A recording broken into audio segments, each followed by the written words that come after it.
নাহিদ বরাবরই তীক্ষ্ণ বুদ্ধিসম্পন্ন, সুশীল ব্যক্তিত্ব, বিবেকবান, বিচক্ষণ, গভীর চিন্তাধারা সম্পন্ন মানুষ। বাবার সাথে সম্পর্কের টানাপোড়েন হলেও দাদাজান আর চাচার সাথে ছিল তার বন্ধুসুলভ সম্পর্ক।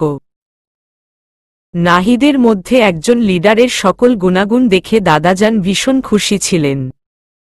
দুই ছেলেকে পলিটিক্সের দিকে আগ্রহী করতে না পারলেও নাতির প্রতি তার ছিল অগাধ বিশ্বাস। তার ফলশ্রুতিতেই নাহিদ বেশ অল্প বয়স থেকেই পলিটিক্সের ধাপগুলো ধরে নিতে পেরেছে। আশফি তার বাল্যকালের বন্ধু। দুজন একসাথেই একই ভার্সিটিতে অ্যাডমিশন নেয়। এই একজনকে সে নিজের অনুভূতি বিনা দ্বিধায় বলতে পারে। সেখানে নাহিদ আর আশফির আরও অনেকের সাথেই বন্ধুত্ব হয়। এক বিশাল গ্যাং তৈরি হয়। নাহিদ বরাবর দাপটের সাথেই চলেছে। তার এই ভিন্ন ব্যক্তিত্ব তখন অনেক মেয়েকেই আকৃষ্ট করে। সুদর্শন, আভিজাত্যে ঘেরা ছাত্রনেতার প্রতি সব মেয়েদেরই প্রবল দুর্বলতা ছিল। কিন্তু নাহিদ তখন এই প্রেম, ভালোবাসার মতো ঝঞ্ঝালে না পড়ে নিজের ক্যারিয়ারের ফোকাস করতে ব্যস্ত ছিল। নাহিদ একদিন খেয়াল করল তাদের ক্লাসের একটা ছেলে বেশ চুপচাপ থাকে। কারো সাথেই তেমন মেশে না। পরনের মলিন জমা কাপড়ের সাথে সাথে তার মুখেও কেমন বিষণ্ণতা। কৌতূহলবশত একদিন ছেলেটার সাথে কথা বলে। প্রথমে ছেলেটা বেশ সংকোচ বোধ করলেও নাহিদের বন্ধুসুলভ ব্যবহারে খানিকটা সহজ হয়।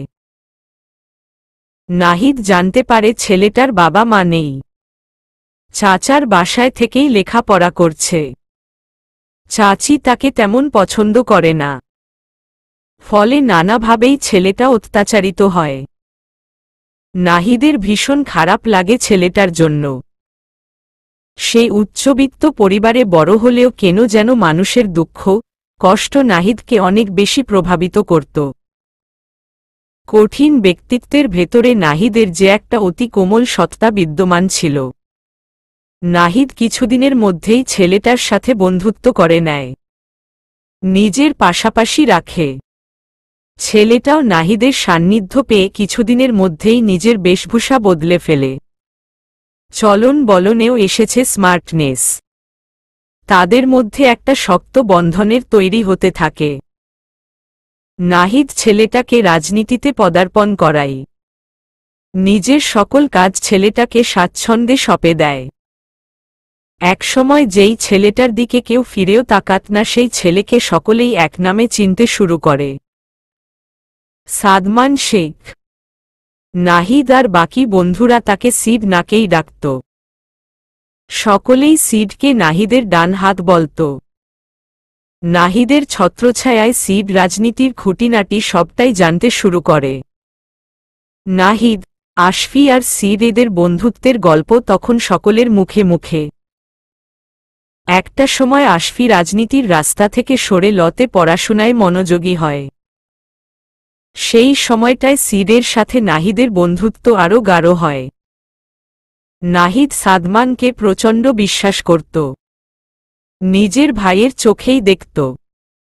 অনেক সময় অর্থ আর ক্ষমতা মানুষের মধ্যেকার সরলতাকে নষ্ট করে দেয়। মানুষের মধ্যে সৃষ্টি করে অহংকার, লোভ, লালসা। অভাবের সংসার থেকে উঠে আসা ছেলেটা হঠাৎ অর্থ, ক্ষমতা খুব সহজেই হাতের নাগালে পেয়ে নিজের সততা সামলাতে পারেনি।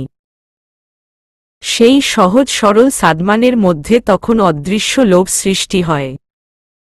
দ্রুত অর্থ উপার্জন আর সর্বোচ্চ ক্ষমতার অধিকারী হওয়ার নেশা তাকে পেয়ে বসে। সকলের মুখে নাহিদের জয় জয়গান একটা সময় সাদমানের বুকে বিষের কাঁটার মতো বিঁধতে থাকে। নাহিদের ক্ষমতা, আভিজাত্যের উপর তীব্র ঈর্ষা জন্ম নেয়। সবটাই যে সে নিজের জন্য চায়। নাহিদ হয়ে উঠে সাদমানের প্রধান প্রতিদ্বন্দ্বী। পার্টির নেতারা সব সময় নাহিদকেই গুরুত্ব দিয়েছে, যেটা সাদমান একটা সময় মানতে পারছিল না। তবে সেদিন রাস্তায় স্কুল ড্রেস পরা রাগিনী এক মায়াবী কন্যাকে দেখে তার বুকে তোলপাড় শুরু হয়। নিতান্তই একটা বাচ্চা মেয়েকে দেখে সাদমানের মনে হয়েছে অর্থ আর ক্ষমতাকে এই মেয়ের জন্য নিমিষেই পায়ে পিষিয়ে ফেলা যায়। এই মায়াবী জীবনে থাকলে আর কিছুই চাই না। কিন্তু সেদিকেও নাহিদের আধিপত্য। যেই নাহিদকে কখনোই কোনো নারীর প্রতি আগ্রহ বা আসক্ত হতে দেখেনি, সে কিনা হঠাৎ তার পছন্দের মেয়েটির প্রতি আগেই আসক্ত হয়ে পড়েছিল। এই মেয়েটাকে নাকি নাহিদের আগেই মন দিয়ে বসে আছে। সেদিন সাদমানের ক্রোধ যেন আকাশচুম্বী হয়ে গেল। নাহিদের সামনে খুব ভালোবাসা, বিশ্বস্ততা দেখালেও অন্তরে জমা ছিল বিষ, যেটা নাহিদ ধরতে সক্ষম ছিল না। সাদমানের এই দ্বৈত সত্তাকে বিরোধী দলের লোকেরা কাজে লাগায়। সাদমানকে সর্বোচ্চ ক্ষমতা পাওয়ার সুযোগ দেওয়ার প্রতিশ্রুতি করে, আর সাদমান সেটা মুহূর্তেই লুফে নেয়। সাদমানকে দিয়ে তারা নাহিদকে পার্টি থেকে সরাতে চেয়েছে, আর সেই জায়গায় সাদমানকে বসিয়ে নিজেদের স্বার্থ উদ্ধার করতে চেয়েছেন। সাদমান সকলের আড়ালে পার্টির গোপন তথ্য বিরোধী দলের কাছে পাচার করতে থাকে।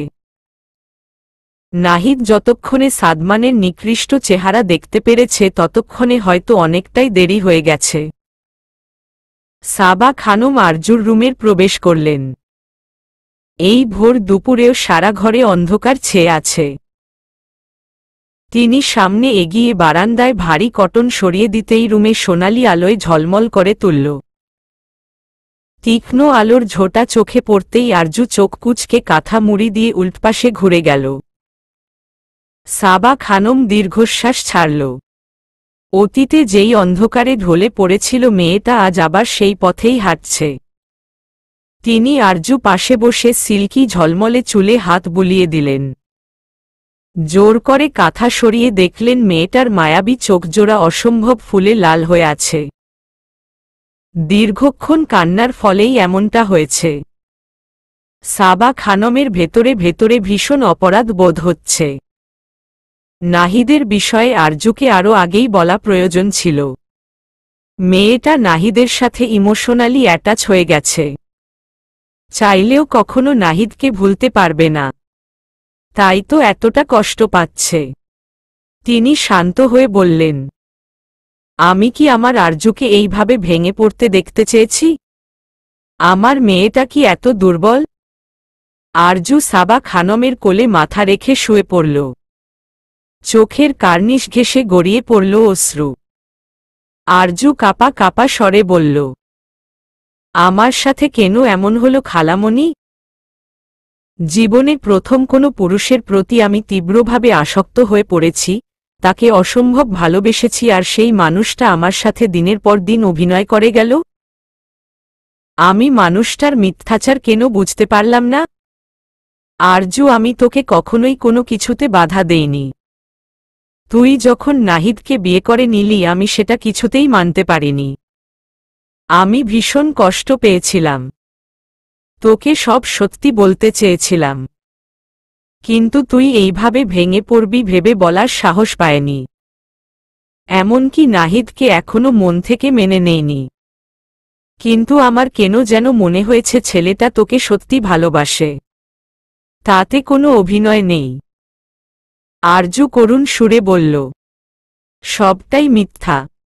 আমি দিনের পর দিন তার পিছে ছুটেছি, কিন্তু মানুষটা আমাকে না চেনার ভান করে গেছে। এমনকি বিয়ের পরও একটা বার সত্যিটা জানায়নি। এসব কি করে ভুলে যাব আমি? আর মাম্মা পাপা, তাদের রক্তাক্ত শরীরটা আমি কোনোদিন ভুলতে পারবো না। জানো খালামণি, আমার সমবয়সী সবার ছোট ছোট ভাইবোন ছিল। তাদের দেখে আমার ভীষণ আফসোস হতো। মাম্মা পাপাকে আমার একটা ভাইবোনের আবদারও করেছিলাম।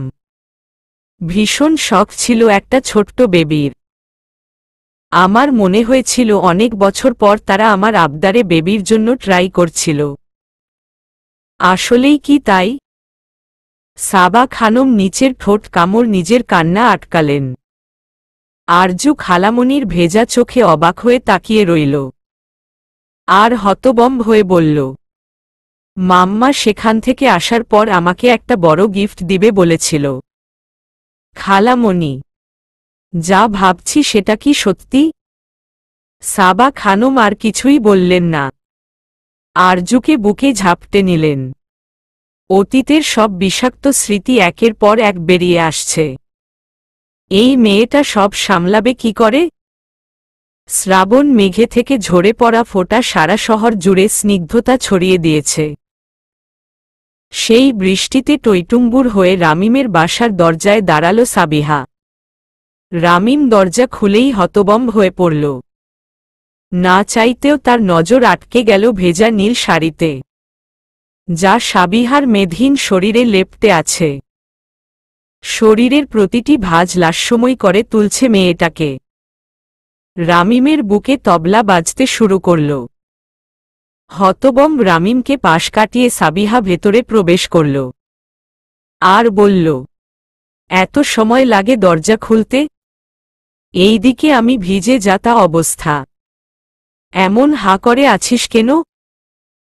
রামিমের সম্মতি ফিরতেই দৌড়ে তোয়ালে এনে দিল আর চিন্তিত ভঙ্গিতে বলল, এই বৃষ্টির মধ্যে তোকে আসতে বলেছে কে?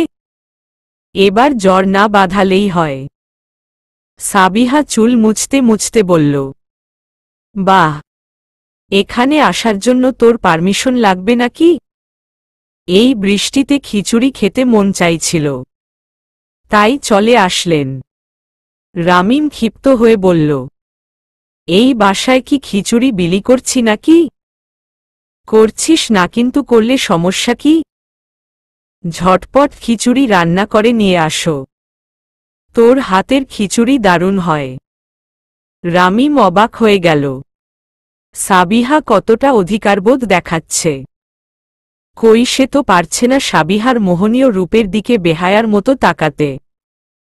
সে তো পারছে না একটাবার সাবিহার অধর ছুঁয়ে বলতে, তুই আমার জীবনের সবচাইতে বড় অপ্রাপ্তি, যা পাওয়ার সাধ্যই আমার নেই। স্তব্ধ রামিমকে দেখে সাবিহা রামিমের কাছাকাছি এসে দাঁড়াল। চোখে চোখ রেখে ফিচেল স্বরে বলল, কিরে, আমাকে এই শাড়িতে দেখে প্রেমে পড়ে গেলি নাকি? শাড়িতে বুঝি আমাকে এতই ভালো লাগে? রামিম থমকাল, নিজেকে সামলে বলল, প্রেম? আর তোর সাথে? ইম্পসিবল। আর তোকে শাড়িতে একদম বাজে লাগছে, আমার কল্পনার চাইতেও জঘন্য। সাবিহার মুখটা মলিন করে বলল, পাশে আছি তাই মূল্যায়ন করছিস না, যেদিন হারিয়ে যাব সেদিন বুঝবি। সাবিহার কথাটা রামিমের বুকে আঘাত করল। সে তো জানেই সাবিহাকে হারাতে হবে, তবুও কেন এই সত্যির মুখোমুখি হতে ভীষণ কষ্ট হয়। পরিস্থিতি শান্ত করতে রামিম দ্রুত রান্নাঘরের দিকে চলে গেল।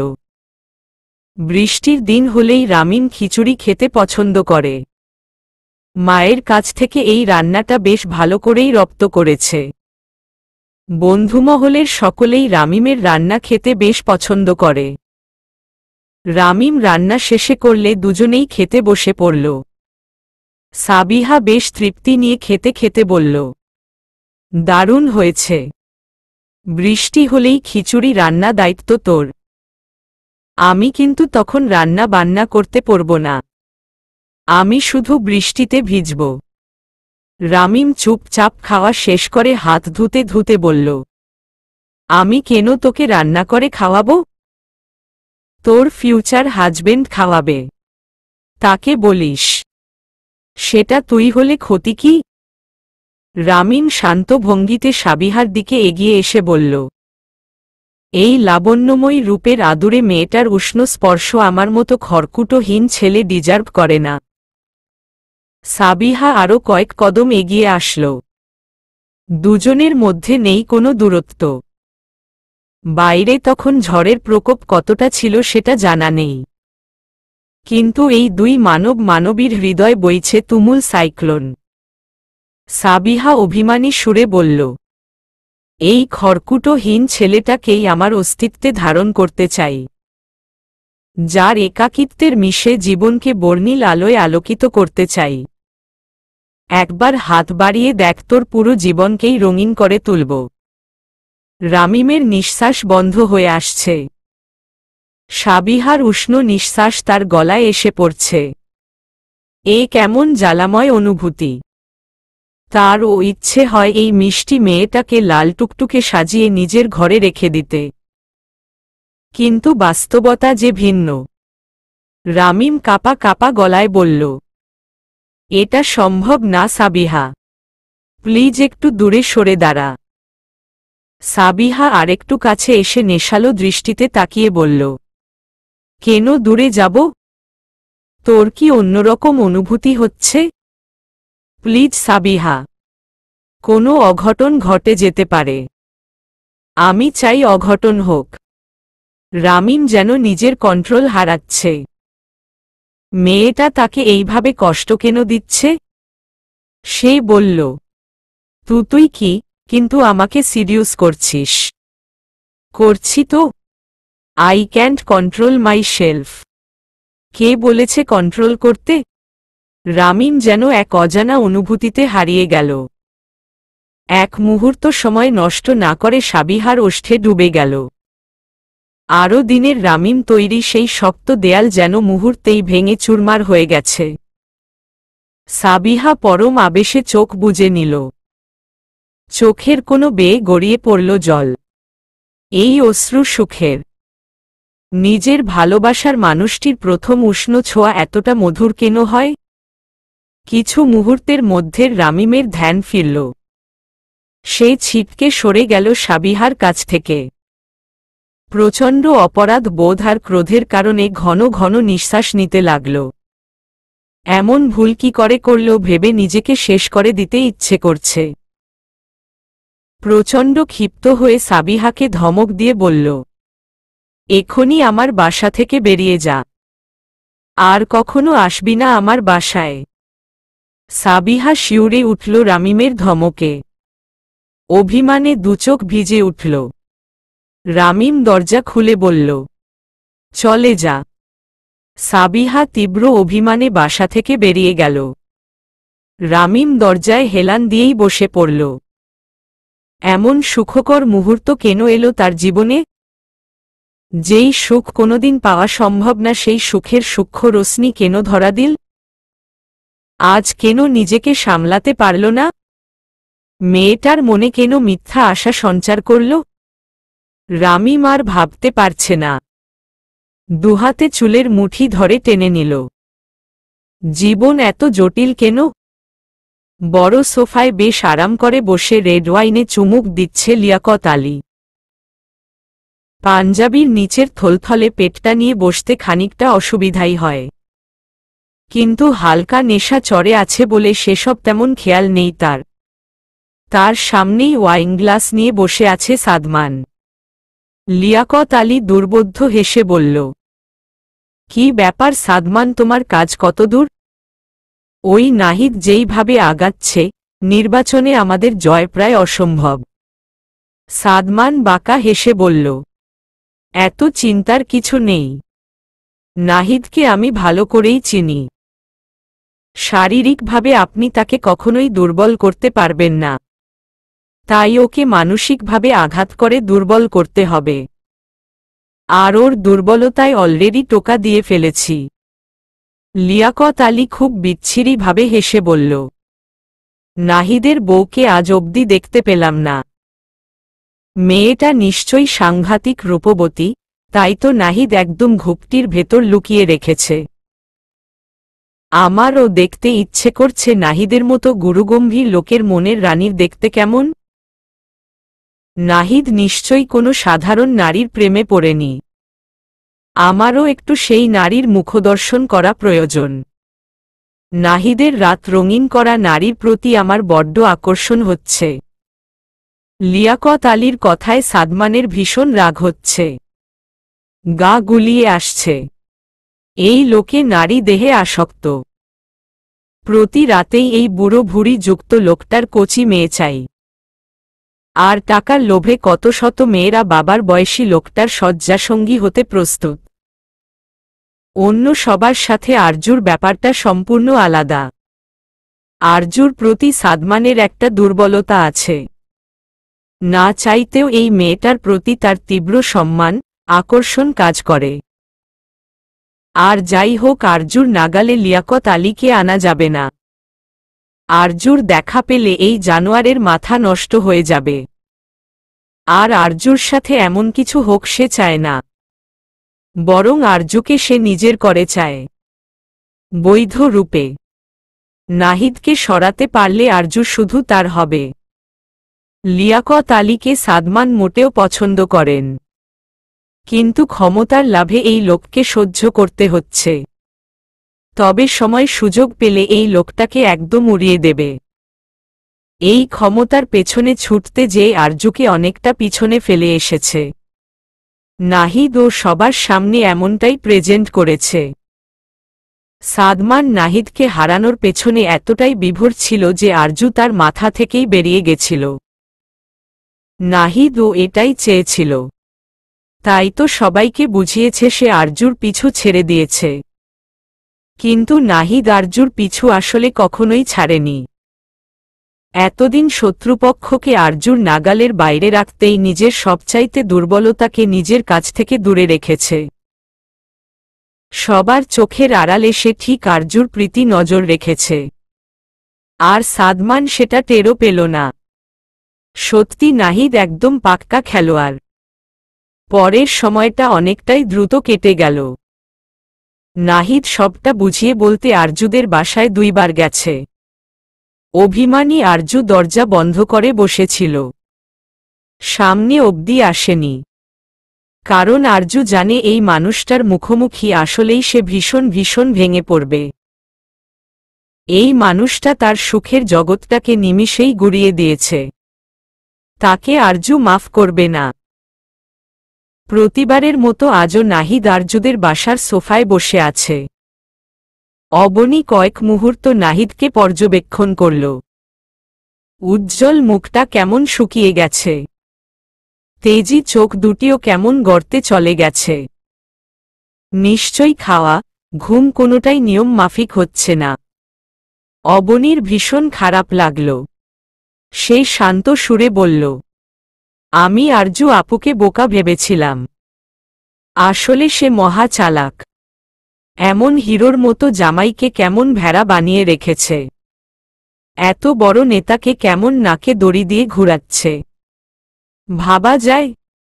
এত বিষণ্ণতার মাঝেও নাহিদ মুচকি হাসল। বলল, ভালোবাসলে মন্ত্রী, মিনিস্টার, নায়ক, গায়ক সবাই ভেড়া হয়ে যায়। ভালোবাসার মানুষটার অভিমান বড় অদ্ভুত জিনিস।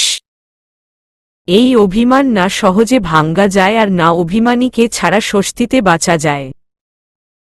মন্ত্রমুগ্ধের মতো অবনী সবটাই শুনল আর বলল, আরজু আপু ভুল করছে। আপনার মতো প্রেমিক স্বামীকে অবহেলা করছে। আমার মতো আনরোমান্টিক ছাগল পছন্দ করেনি এই ঢের। আমার বেশ সুন্দরী বান্ধবী আছে। এই আরজু আপুকে ছেড়ে তাকে বিয়ে করুন। সে আপনাকে বছরে 2টা করে বেবি দিয়ে ঘর ভরিয়ে রাখবে। নাহিদ হেসে বলল, আমার যে তোমার আপুকেই চাই। অন্য কাউকে স্পর্শ করার রুচি আমার কখনোই জন্মাবে না। তোমার আপু অভিমান ভেঙে এই কাঙ্গালের দিকে ফিরে দেখুক, তাকে ছাড়া এই নিবরাস নাহিদ শূন্য, একেবারে শূন্য। কিন্তু অভিমানী সেটা বুঝলে? নাহিদ তারপর উঠে আরজুর দরজার পাশে দাঁড়াল। দরজার আড়ালে দাঁড়িয়ে আরজু সবটাই শুনছিল আর অশ্রু বিসর্জন দিচ্ছিল। মানুষটার প্রতি তার ভালোবাসা এক বিন্দুও কমেনি। কিন্তু সব বিষাক্ততা আরজুর হৃদয়কে বিষাক্ত করে রেখেছে। চাইলেও সব ভুলতে পারছে না। নাহিদ উচ্চ শব্দে বলল, আরজু আমি জানি তুই আমার কথা শুনতে পারছ। সব ঘটনার 2টা দিক থাকে। আমাকে এক্সপ্লেইন করার একটা সুযোগ তো দিতে পারতে। আমি কিন্তু অন্য হাসবেন্ডের মতো প্রতিদিন তোমার দোরগোড়ায় এসে বারবার দাঁড়াব না। আর না রাতে ঘন্টার পর ঘন্টা তোমার বাসার সামনে দাঁড়িয়ে থাকব। সেই বয়স আর পরিস্থিতি আমার নেই। যখন বয়স ছিল তখন ঠিক ছিলাম দাঁড়িয়ে। একটা নজর আমার প্রিয়সী দেখার জন্য। সেই খবর হয়তো তুমি জানো না। এমন অনেক কিছুই আছে যা তুমি জানো না। তবে আজকের পর আর একবারও আমি আসব না। তবে একটা কথা কান খুলে শুনে রাখো, আমার বিষাক্ত জীবন থেকে তোমার কোনো মুক্তি নেই। এটা আমি তোমাকে আগেই বলেছিলাম। আমি চাইলেই এই মুহূর্তে দরজা ভেঙে তোমাকে তুলে আমার সাথে নিয়ে যেতে পারি। তুমি বা তোমার পরিবার কেউ আমাকে আটকাতে পারবে না। কারণ সেই ক্ষমতা বা অধিকার সবটাই আমার আছে। কিন্তু আমি তোমার ইচ্ছের বিরুদ্ধে কিছুই করতে চাই না, যেমনটা আগেও চাইনি। তবে আমি আমার অবস্থান তোমার কাছে অবশ্যই ক্লিয়ার করব। তুমি শুনতে না চাইলে শুনতে বাধ্য করব। যেই বিশ্বাসঘাতক আর প্রতারকের ট্যাগ আমাকে দিয়েছ নিবরাস নাহিদ নিজের উপর থেকে সেই ট্যাগ মুছেই দম নিবে বলেই ক্ষিপ্ত নাহিদ ভারাক্রান্ত হৃদয় বেরিয়ে গেল। আরজু দরজার অপর পাশে ফ্লোরে বসে কাঁদছে। তার ইচ্ছে করছে নেতা সাহেবের বুকে ঝাঁপিয়ে পড়তে, কিন্তু অতীতের সব আরজুকে কিছুই স্বাভাবিক হতে দিচ্ছে না। চোখের সামনে ভেসে উঠে বাবা মায়ের মুখটা। অবনী অবাক হয়ে সবটাই দেখল আর বীর বীর করে বলল, ওহ মাই গুডনেস, কি তেজ বাবা! এই না হলে নেতা! এমন হুমকি ধামকি ছাড়া নেতা হওয়া যায় নাকি? এবার আরজু আপুর খবর আছে। ইসস, ওই রোবট মানব যদি তাকে এমন হুমকি দিয়ে নিয়ে যেত। সাবা খানম পাশের রুম থেকে সবটাই শুনছিলেন। এই প্রথম তার মনে হয়েছে নাহিদকে তিনি যেমন ভাবেন নাহিদ হয়তো তার চাইতে ভিন্ন। জুবায়ের আহমেদের দিকে তাকিয়ে দেখলেন তিনি তার দিকেই তাকিয়ে আছেন। আর বললেন, তোমার কি মনে হচ্ছে সাবা, ছেলেটা কি একটা সুযোগ ডিজার্ভ করে না? সাবা খানম দীর্ঘশ্বাস ফেলে বললেন, ছেলেটার মধ্যের কোনো অশালীনতা, অভদ্রতা নেই। সবচাইতে বড় বিষয় সে আরজুকে ভীষণ সম্মান করে, যেটা একটা সম্পর্কে খুব বেশি জরুরি। আরজুর হয়তো সবটা ভালোভাবে ভেবে দেখা প্রয়োজন। একবার নাহিদের দৃষ্টিকোণ থেকে আরজুর ভেবে দেখা প্রয়োজন। আমি আরজুর সাথে কথা বলবো। মেয়েটাকে এইভাবে কষ্ট পেতে দেখতে পারবো না। শুভ আরজুর পাশেই বসে আছে। আরজু গম্ভীরভাবে বারান্দায় বসে কফিতে চুমুক দিচ্ছে। মলিন মুখ, শুষ্ক ঠোঁটে মেয়েটাকে কেমন জীর্ণশীর্ণ লাগছে। পাশেই অবনী বসে আছে। অবনীর বেশ বিরক্ত লাগল আরজুর অবস্থা দেখে। বেশ বিরক্ত হয়েই বলল, তোমাদের মতো মানুষদের জন্যই ভালোবাসা থেকে সবার বিশ্বাস উঠে গেছে। আরজু কপাল কুঁচকে বলল, আমি কি করলাম? এই প্রেমে টালমাটাল হয়ে সবার অগোচরে বিয়ে করে নিলে, আবার কিছু একটা হতেই সব প্রেম হাওয়া হয়ে গেল। কিছু একটা না, বিষয়টা অনেক বড় অবনী। তুই ছোট বুঝবি না। মানুষটা আমার বিশ্বাস ভেঙেছে। জিজুর মতো লোক কোনো ভুল করতেই পারে না। বলেই অবনী চলে গেল। শুভ সূক্ষ্মভাবে আরজুকে দেখছে। এই মেয়েটার মলিন মুখখানা শুভকে বরাবর অশান্ত করেছে। শুভ শান্ত হয়ে বলল, অবনী কিন্তু ঠিক বলেছে। কি ঠিক বলেছে? নাহিদ ভাই কি কখনো তোকে অসম্মান করেছে বা তোর কখনো মনে হয়েছে সে তোকে কম ভালোবেসেছে? মানুষটা শুধু তোর কাছ থেকে সত্যিটা লুকিয়েছে। সত্য জানলে তুই ঠিক এমন রিয়েক্ট করতি এই ভয়েই হয়তো মানুষটা কিছু বলেনি। যাকে ভালোবাসতে পেরেছিস তার দোষগুণ সবটা নিয়েই ভালোবাসতে হয়। আমি জানি ভাইয়ার জন্য তোর ভালোবাসা এক বিন্দু কমেনি। তবে এই মুহূর্তে তোর মনে যে অভিমান জমা হয়েছে সেটা তোকে সঠিক ভুলের বিচার করতে অক্ষম করে রেখেছে। নিজেকে শান্ত আর স্থির করে সবটা ভেবে দেখ। আর কাল থেকে নিয়মিত ভার্সিটি যাবি। কোনো ফালতু এক্সকিউজ শুনব না। সামনেই কিন্তু পরীক্ষা। আরজু কোনো উত্তর দিল না। বিষণ্ণ মনে আকাশের দিকে দৃষ্টিপাত করল। তার জীবনেও ঠিক এমন কালো মেঘ জমেছে। কবে সূর্যের রশ্মি পাবে কে জানে। বাইরে বৃষ্টির রেস কাটানো সোনালি রোদ, ঝিরিঝিরি হাওয়া বইছে চারপাশে। এই মনোরম পরিবেশে বারান্দায় বসে চা পান করছেন সাবিহার বাবা। তিনি বেশ শৌখিন মানুষ। গাছের প্রতি তার বিশেষ আকর্ষণ রয়েছে। বারান্দায় ছোটখাটো বাগান বানিয়ে ফেলেছেন। তার মাঝেই ছোট্ট একটা টেবিল সেট করে নিয়েছেন। ছুটির দিনগুলোতে তিনি এই জায়গায় অনেকটা সময় ব্যয় করেন। আজ তুমুল বৃষ্টির ফলে সামনের বড় রাস্তায় পানিতে টইটুম্বুর। হঠাৎ সেখানে একটা রিকশা থামল। সাবিহাকে ভেজা অবস্থায় নামতে দেখে খানিকটা চমকালেন। সাবিহা বাসায় এসে সোজা নিজের ঘরে ঢুকে পড়েছে। মেয়েটার মুখটা কেমন বিষণ্ণ দেখালো। মেয়েটার মতিগতি আজকাল সুবিধার মনে হচ্ছে না। তিনি স্ত্রীকে ডেকে বললেন, সাবিহা এই বৃষ্টিতে কোথা থেকে আসলো? ওই তো রামিম ছেলেটা আছে না, ওর সাথেই দেখা করতে গেছিল। এই তো এসেই রুমে ঢুকল। ছেলেটার জন্য ভীষণ খারাপ লাগে জানো। এই বয়সেই বাবা মা হারিয়ে কেমন একা হয়ে পড়েছে। শুনেছি আপন বলতে তেমন কেউই নেই। একা বেঁচে থাকা কত কষ্টের ছেলেটাই ভালো বুঝতে পারছে। তাই তো ওরা বন্ধুরা মাঝে মাঝে একটু সঙ্গ দিয়ে আসে। ভদ্রলোক স্ত্রীর উপর ভীষণ অসন্তুষ্টি প্রকাশ করে ধমকের সুরে বললেন, তোমার মাথা খারাপ হয়েছে? যুবতী মেয়েটাকে একটা ব্যাচেলর ছেলের বাসায় যেতে দিচ্ছ? লোক জানলে নানান কথা রটাবে। সাবিহাকে ওই ছেলের কাছ থেকে দূরত্ব বজায় রাখতে বলবে। ভদ্রমহিলা বেশ অবাক হয়ে বললেন, তুমি ভুল ভাবছ।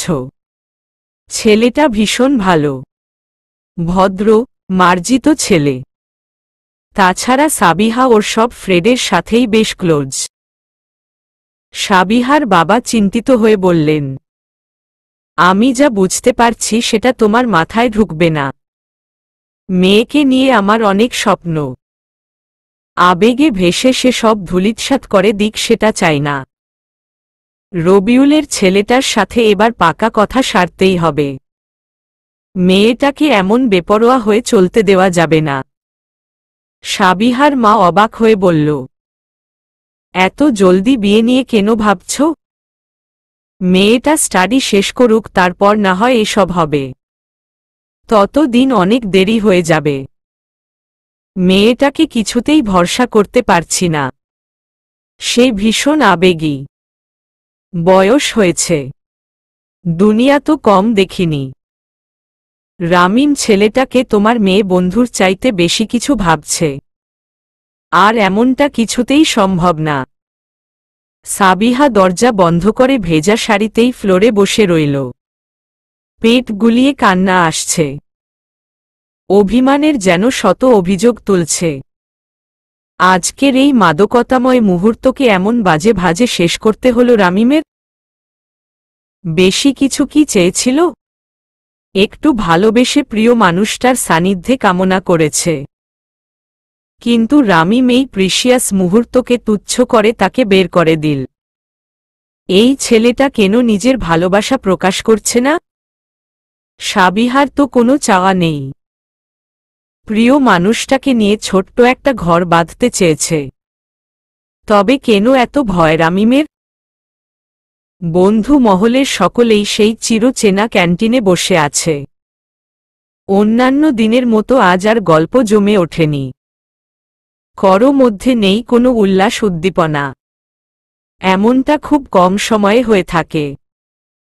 সামনে পড়ে থাকা কফির মগের কফিগুলো ঠান্ডা হয়েছে অনেকক্ষণ আগেই। সাবিহা আর চোখে তাকাচ্ছে রামিমের দিকে। রামিম আশেপাশের মনোরম পরিবেশ দেখতে ব্যস্ত। একটাবার ফিরেও তাকাচ্ছে না সাবিহার দিকে।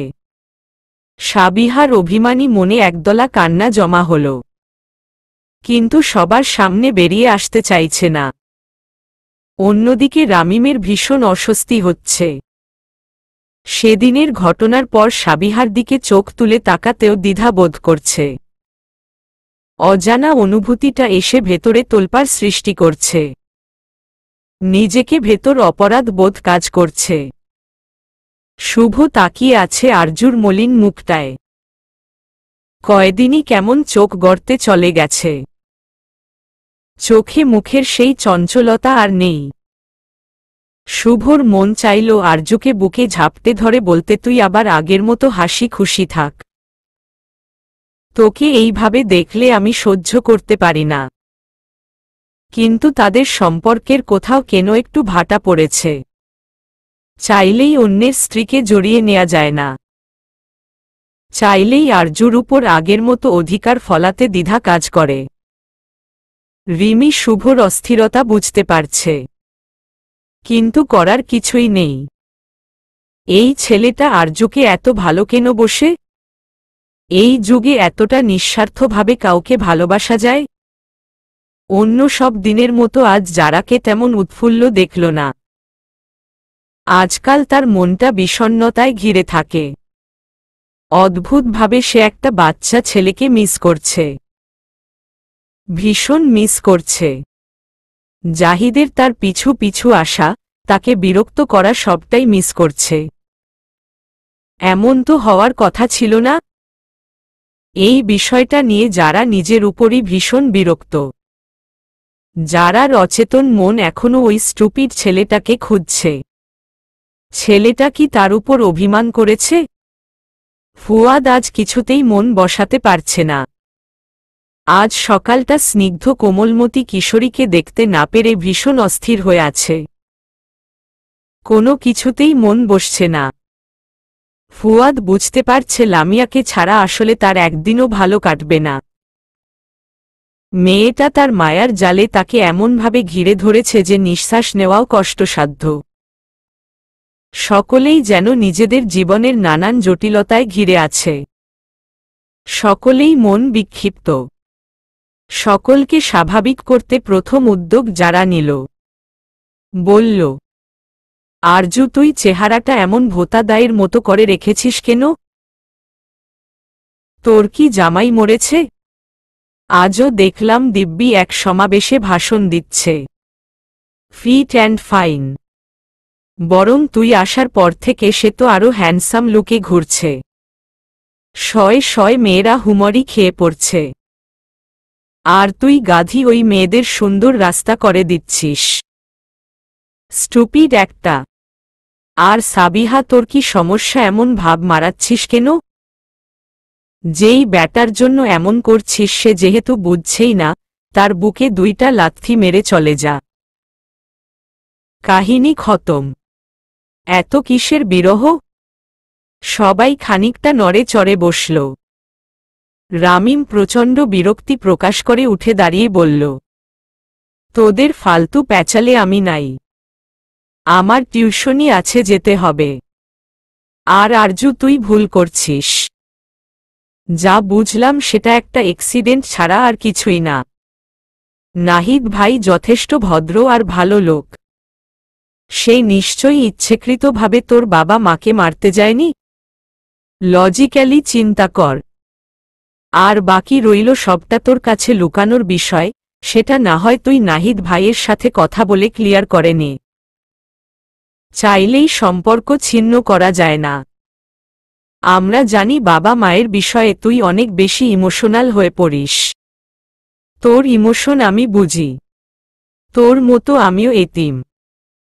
কিন্তু তবুও তোকে ভালোবেসে আগলে রাখার অনেকেই আছে। কিন্তু আমার কেউ নেই। যারা মুখ ভেঙচি মেরে বলল, রাবিশ, তুই কত দিস আগলে রাখতে। কেউ তোর কাছে গেলেই তো ফোসকা পড়ে যায়। হুলু বেড়াল একটা। ফুয়াদ যারার দিকে চোখ গরম করে তাকাল। রামিম আর একটা বাক্য উচ্চারণ করল না। সেখান থেকে বেরিয়ে পড়ল। সাবিহা রামিমের যাওয়ার দিকে তাকিয়ে রইল। কেমন পাষণ্ড এই যুবক। একটাবার সাবিহার দিকে ফিরেও তাকাল না। আরজু অন্যমনস্ক হয়ে বসে আছে। আজ শুভ জোর না করলে হয়তো ভার্সিটিতেও আসত না। জীবন বড় রঙহীন সাদা কাগজ মনে হচ্ছে, যেখানে সুখের রঙের কোনো চিহ্ন নেই। আরজুর এখনো মনে পড়ে সেই সোনালি দিনের কথা, যখন তার পাশে বাবা মা দুজনেই ছিল। আরজুর মা ছিলেন অসম্ভব সুন্দরী। বাবা নাকি ভার্সিটিতে মাকে দূর থেকেই দেখতেন। অত রূপবতী নারীর সম্মুখে যেতে ভীষণ ভয় পেতেন। কিন্তু আরজুর মা ছিলেন ভীষণ চঞ্চল, অনেকটা আরজুর মতো। তিনি নিজেই একদিন তার বাবাকে ডেকে বলেছিলেন, দূর থেকে শুধু দেখেই যাবে, নাকি মুখেও কিছু বলবে? আমি আবার ভীতু লোক নিয়ে সংসার করতে পারব না। বাবা নাকি সেদিন খুশিতে কেঁদে উঠেছিলেন।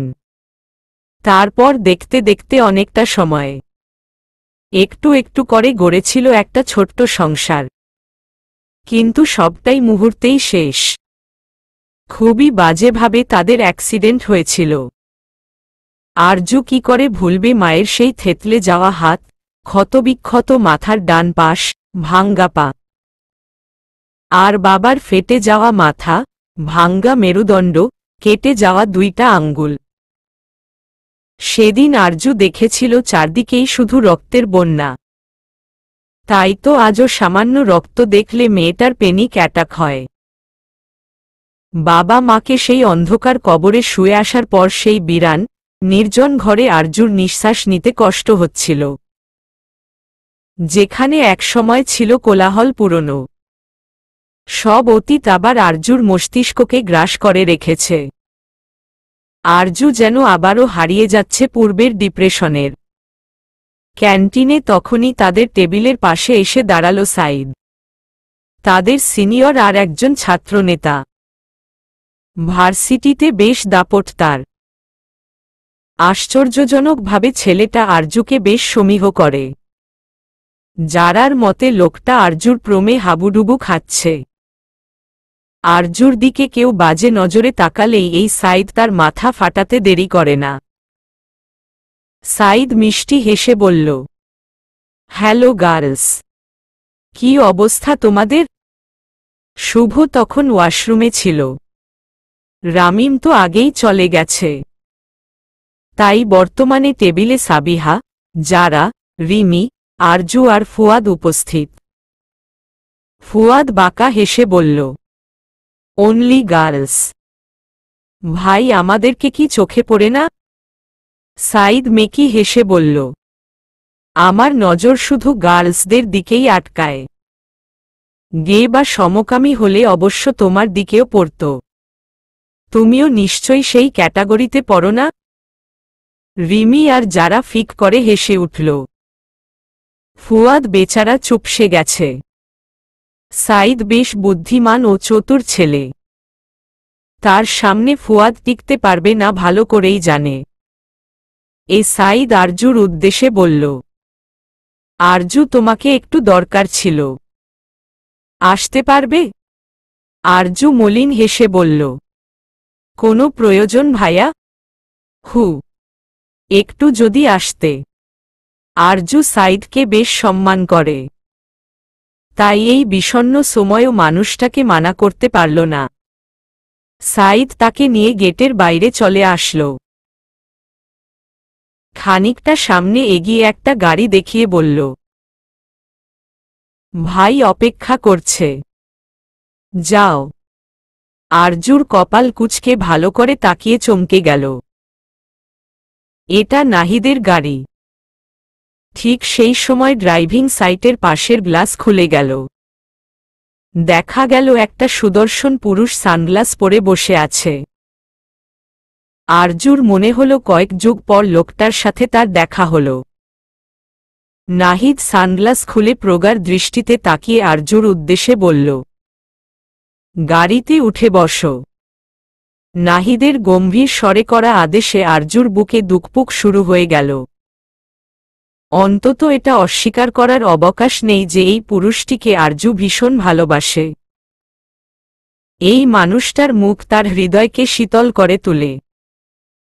এত কিছুর পরও আরজুর এই মুহূর্তে নেতা সাহেবের বুকে ঝাঁপিয়ে পড়তে ইচ্ছে করছে। আরজু মনে মনে নিজের বেহায়া মনকে ধমকাল। আরজুকে একই জায়গায় দাঁড়িয়ে থাকতে দেখে নাহিদ গাড়ি থেকে নেমে আসল। আরজুর মুখোমুখি দাঁড়িয়ে বলল, কিছু বলেছি আরজু? এতক্ষণে আরজুর ধ্যান ফিরল। সে নাহিদকে অতি নিকটে দেখে কয়েক কদম দূরে সরে দাঁড়াল।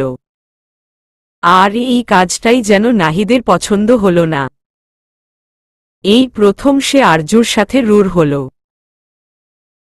আরজুর বহু চেপে ধরে বলল, এখন দূরে সরে যাচ্ছ কেন? একবার যেহেতু আমার জীবনে এসেই পড়েছ, তোমার কোনো মুক্তি নেই। বলেই পাশের সাইদের দিকে তাকিয়ে মৃদু হেসে বলল, ধন্যবাদ সাইদ, আমার বউটাকে এত বছর দেখে রাখার জন্য। তোমাকে দায়িত্ব দিয়ে আমি একদম নিশ্চিন্ত থাকতে পেরেছি। সাইদ কপাল চুলকে মুচকি হেসে বলল, এসব বলে লজ্জা দেবেন না ভাই। আরজু উপোস। সরি, ভাবির সেবায় নিয়োজিত থাকতে পেরে নিজেকে ধন্য মনে করছি। আরজু বিস্মিত হয়ে সবটাই শুনছে। তার মানে সাইদ ভাই যে কিনা ভার্সিটির প্রথম দিন থেকেই তার প্রতি এক্সট্রা কেয়ার করেছে, তার সব সমস্যায় এগিয়ে এসেছে, এর মূলে ছিল নেতা সাহেব। মূলত তার পেছনে একটা গার্ড হিসেবে নিয়োগ দিয়ে রেখেছিল। সাইদ ভাইকে দিয়ে ছেলেদের হুমকি মারধর করার কাজ করিয়ে নিজে বেশ সাধু সেজেছিল। এই অসভ্য নেতা আর কি লুকিয়েছে তার কাছে? আরজু বাহুতে বেশ চাপ অনুভব করতেই আহ শব্দ করে উঠল। খানিকটা রেগে বলল, রাস্তাঘাটে এমন অসভ্যতামি কেন করছেন? ছাড়ুন বলছি, আমি আপনি সাথে কোথাও যাব না। আরজু সিন ক্রিয়েট করো না। আমি রাস্তাঘাটের কোনো লোফার নই যে এমন রিয়েক্ট করছ। তোমার হাজবেন্ড হই। এই মুহূর্তে সবার সামনে তোমাকে চুমু খেলেও কেউ কিছু বলার সাহস পাবে না। এমন কিছু না চাইলে বিনা বাক্য ব্যয় করে গাড়িতে উঠো। নাহিদের শক্ত ও কঠিন বাক্যে অভিমানী আরজুর অভিমান আকাশ ছুঁয়ে গেল। নেতা সাহেব কখনোই তার সাথে এমন কঠিন স্বরে কথা বলেনি।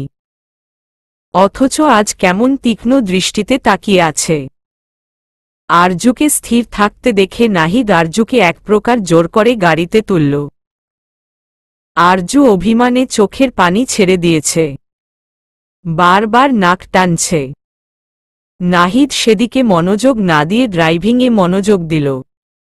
নাহিদের ইচ্ছে করছে আরজুকে নিয়ে দূর অজানায় হারিয়ে যেতে, যাতে এই জগতের কোনো ঝঞ্ঝাল তাদের ছুটে না পারে। নাহিদ আর চোখে আরজুকে দেখল। তার মিষ্টি বউটার সারা মুখে কেমন বিষাদ ছেয়ে আছে।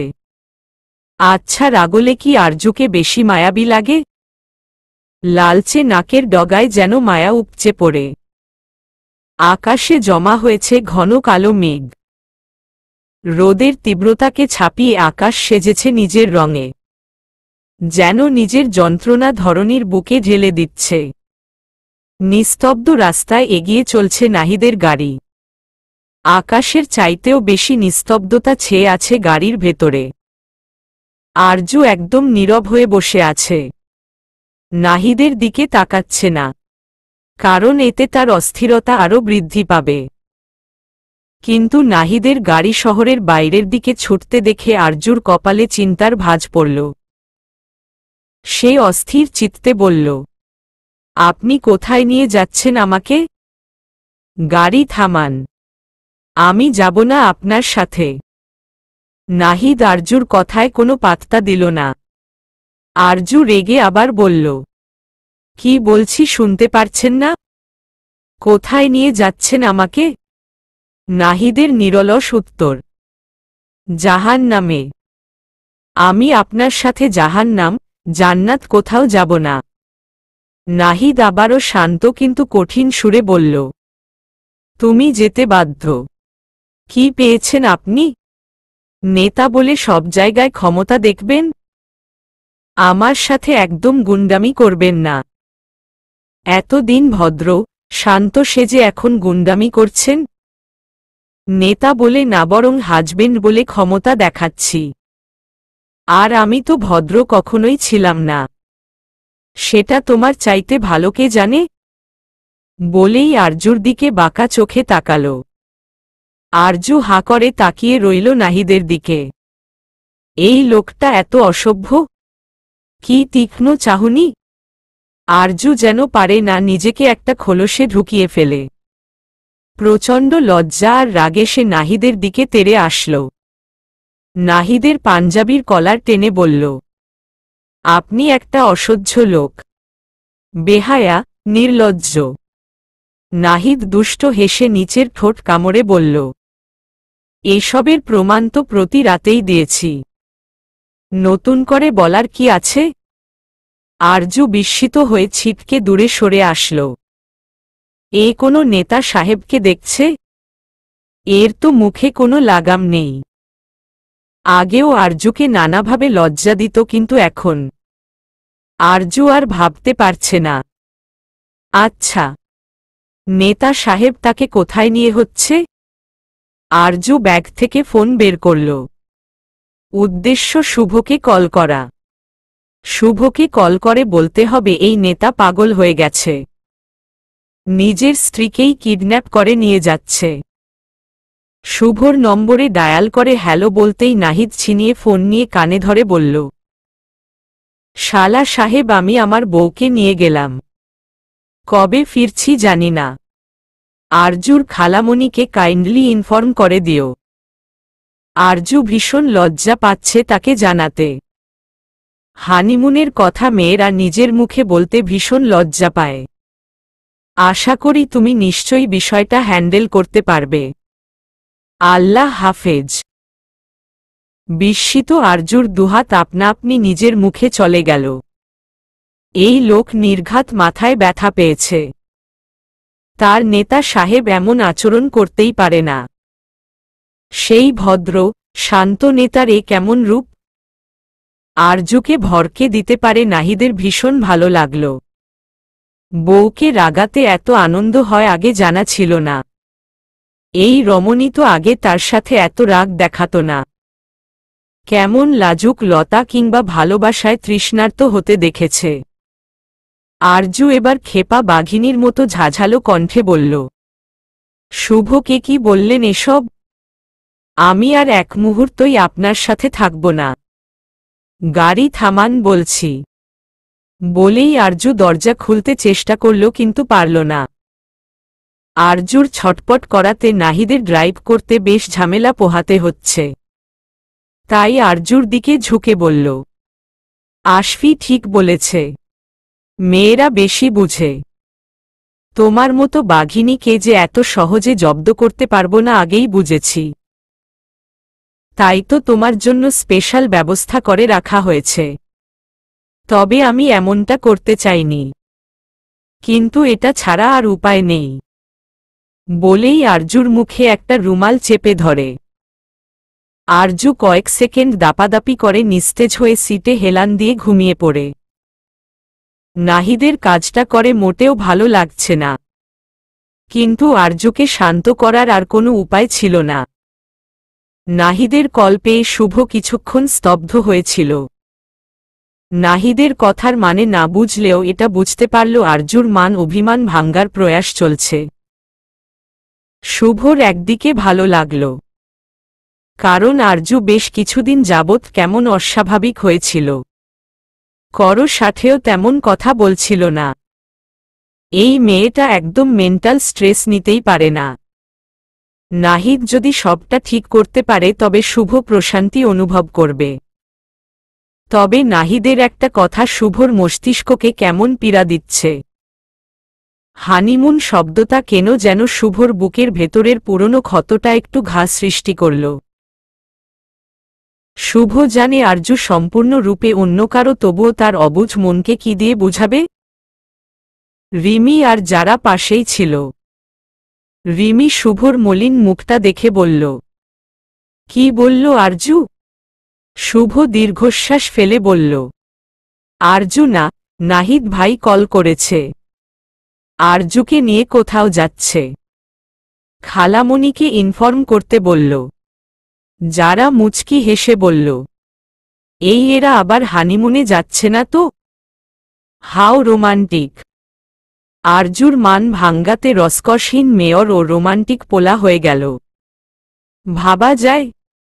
রিমি আর চোখে শুভর দিকে তাকাল। শুভর থমথমে মুখটা দেখে বিষয়টা স্বাভাবিক করতে মৃদু হেসে বলল, তাহলে তো ভালোই হয়। অনেকদিন ধরেই আরজুর মুখে হাসি দেখি না, এবার যদি একটু স্বাভাবিক হয়। স্বামী স্ত্রীর মধ্যে হাজারো মন মালিন্যতার পরও তাদের মধ্যকার ভালোবাসা তাদের কাছে টেনে আনে। আমার বিশ্বাস এবার পরিস্থিতি অনেকটাই শিথিল হবে। শুভ কিছুই বলল না, আনমনে পাশের টেবিলে তাকিয়ে রইল। সেখানে জুনিয়র একজোড়া ছেলে মেয়ে নানান খুনসুটিতে ব্যস্ত। শুভর চোখের সামনে তার আর আরজুর বন্ধুত্বের মিষ্টি মুহূর্তগুলি ভেসে উঠছে। সত্যি অতীত কত সুন্দর ছিল। ফুয়াদ বাসায় পৌঁছেছে প্রায় বিকেলের দিকে। তাকে দেখেই তাদের গৃহকর্মী ফাতেমা খালা খাবার বেড়ে দিল। ফুয়াদ খাবার মুখে দিয়েই চোখ মুখ কুঁচকে ফেলল।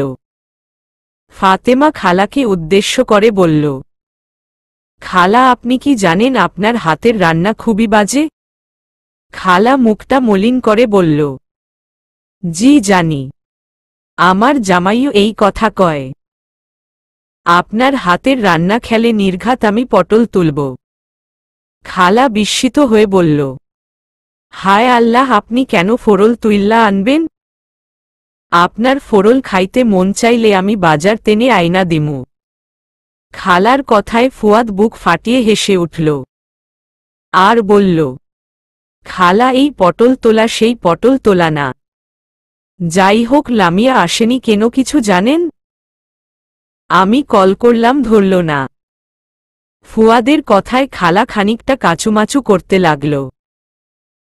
ফুয়াদের সন্দেহ হওয়ায় জোর দিয়ে বলল, কিছু কি হয়েছে খালা? ফাতেমা কাচুমাচু করে দুই হাতের তালু ঘষতে লাগল আর বলল, আসলে লামিয়া আর আইব না। খালাম্মা হেরে বিদায় কইরা দিছে। ফুয়াদ অবাক গেল কথাটা শুনে। কপাল কুঁচকে বলল, মানে কি বলছেন? কেন মানা করেছে? আসলে খালাম্মা হেতেরে পছন্দ করে না। অনেক কথা শুনাইয়া বাইর কইরা দিছে। লামিয়া নাকি আপনেরে হাত করবার চায়। বড়লোক পোলা দেইখা ওর নিয়ত খারাপ হইয়া গেছে। আপনার সামনে ইচ্ছা কইরা নাকি রঙ্গ তামাশা করে আপনের মাথা খারাপ করতেছে। মাইয়াডা কানতে কানতে বাইর হইল। খালাম্মায় কামড়া ঠিক করে নাই। মাইয়াডা কত ভালা ছিল, কি সুন্দর কইরা কথা কইত।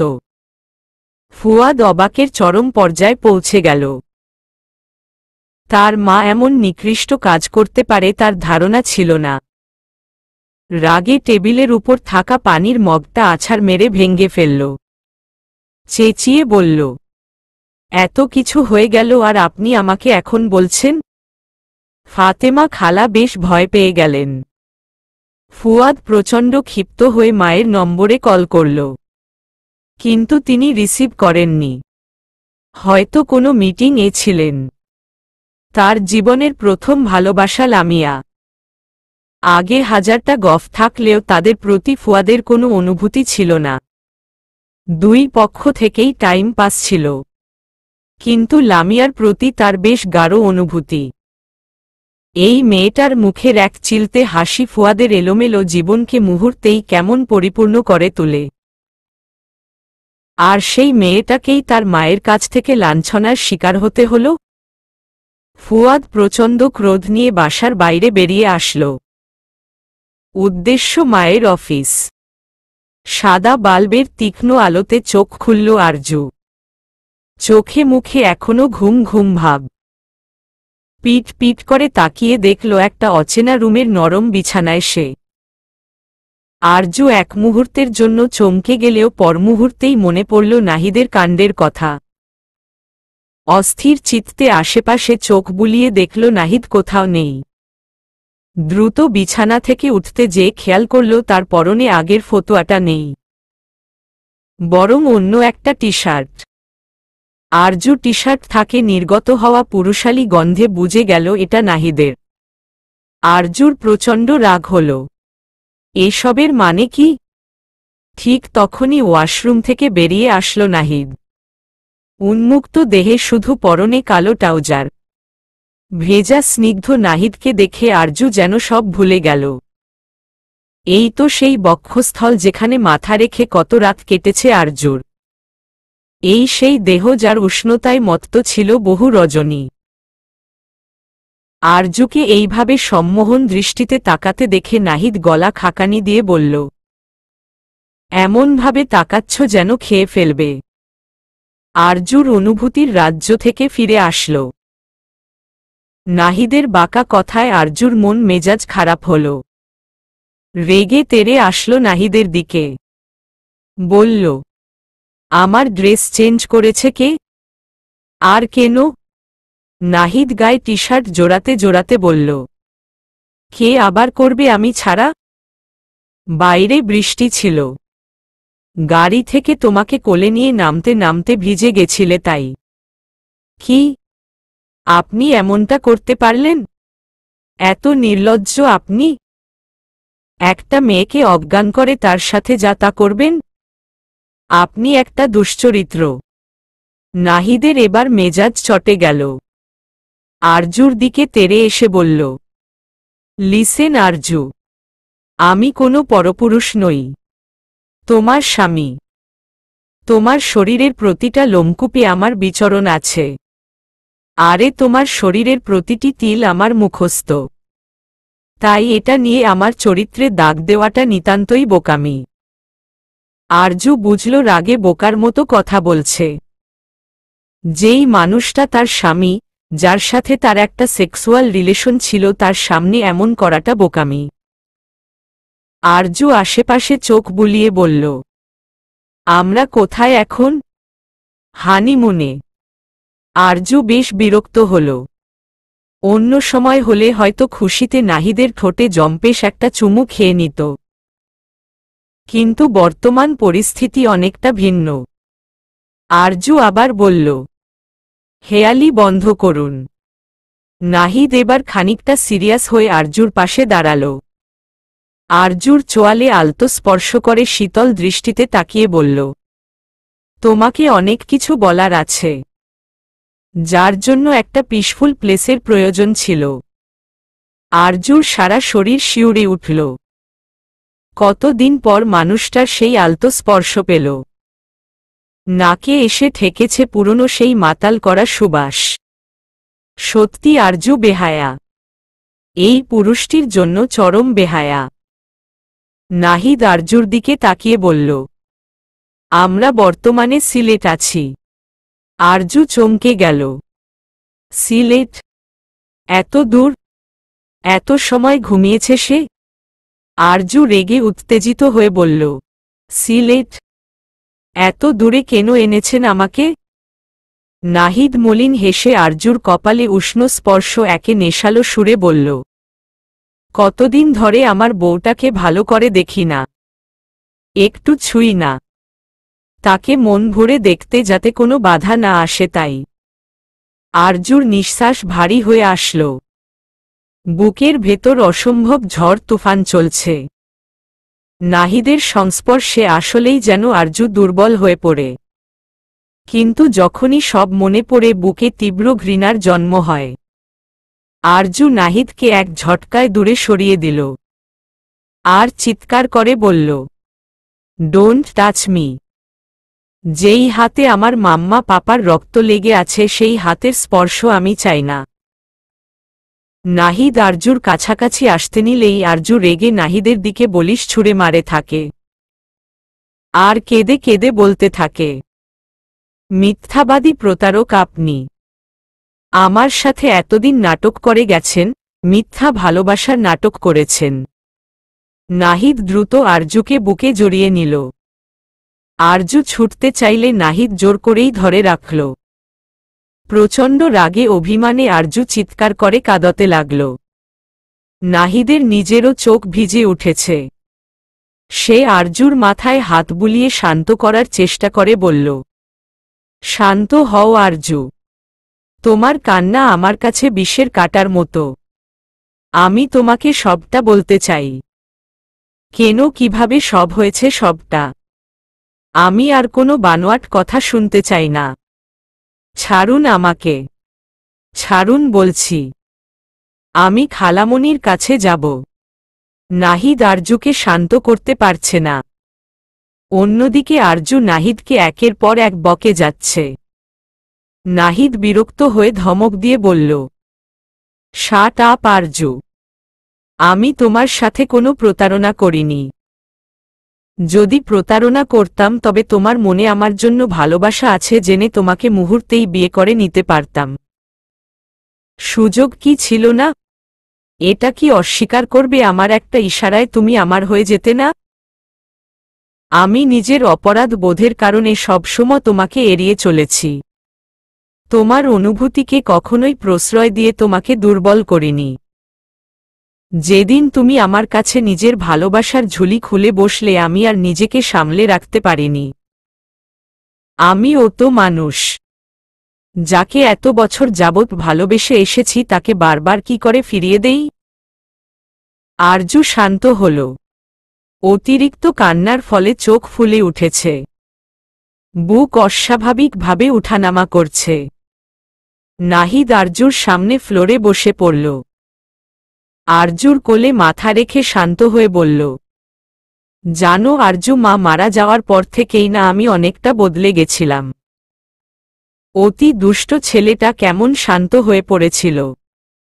দাদাজান আর চাচুকে ছাড়া আমি কারো সামনেই খুব একটা সহজ হতে পারি না। আমার ঘনিষ্ঠ বন্ধু বলতে এক আশফি ছাড়া তেমন কেউ ছিল না। আমার জীবনে একটাই লক্ষ্য ছিল পলিটিক্সে জয়েন করা। অন্য কিছুতে কখনোই ধ্যান যায়নি। কোনো নারীর প্রতি আমি কখনোই আকর্ষণ বোধ করিনি। নাহিদ একবার নিঃশ্বাস নিল, মুচকি হেসে বলল, কিন্তু এক বসন্তের দিনে এক কিশোরী বাসন্তী কন্যাকে দেখে জীবনে প্রথম আমি স্তম্ভিত হয়ে গেছিলাম। সেই কিশোরীর মায়াবী আখির অতলে হারিয়ে গেছিলাম। প্রথম জেলে যাবার কারণে যেই দিনটাকে আমি অশুভ ভেবেছিলাম, ঠিক সেই দিনটাই আমার জীবনে শুভ হয়ে দাঁড়িয়েছে। থানার বাইরেই আমার জীবনের সবচাইতে মূল্যবান মানুষটার অবস্থান ছিল, যে তার খালামণির সাথে কত না ভঙ্গিমায় কথা বলছিল। আমি অবাক হয়ে সেই কিশোরীকে দেখছিলাম।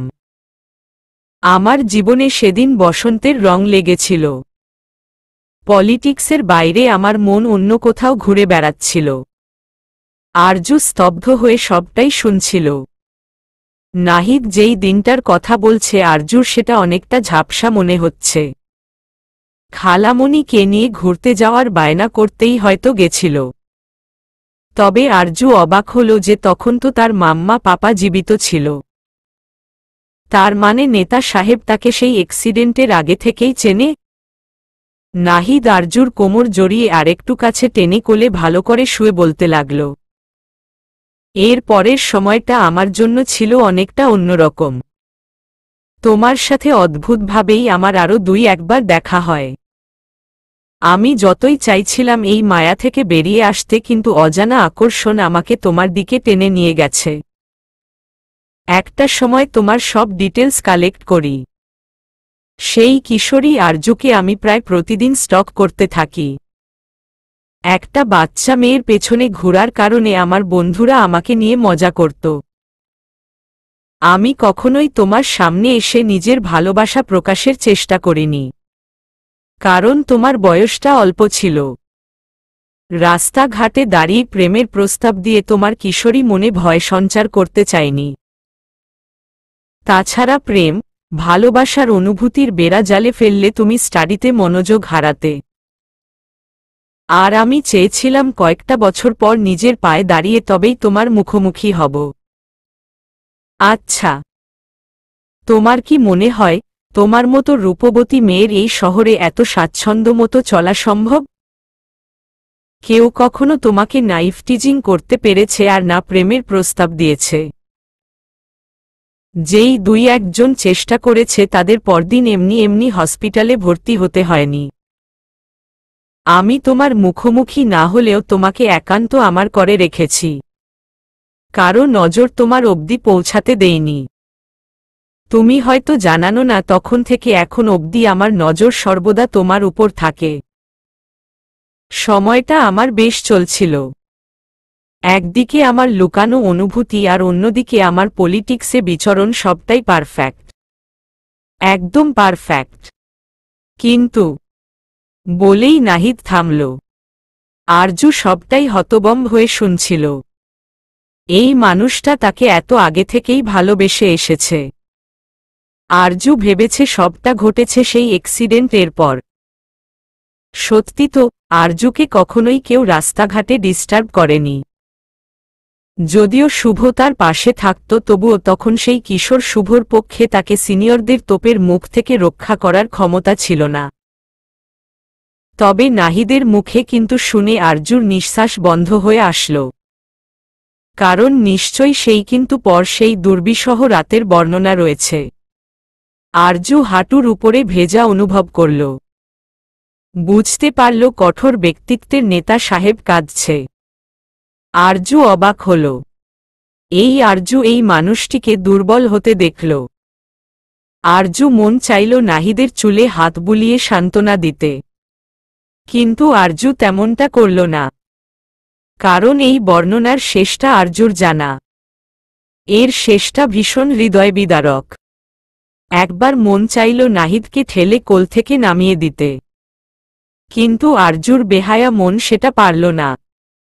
ভালোবাসা এত যন্ত্রণাদায়ক কেন? তাছাড়া আরজু জানতে চায় সেই নিষ্ঠুর রাতের বর্ণনা। এই মানুষটা ঠিক কতটা নির্মমভাবে তার মাম্মা পাপার আজরাইল হয়ে এসেছিল সবটাই শুনতে চায়। চলবে।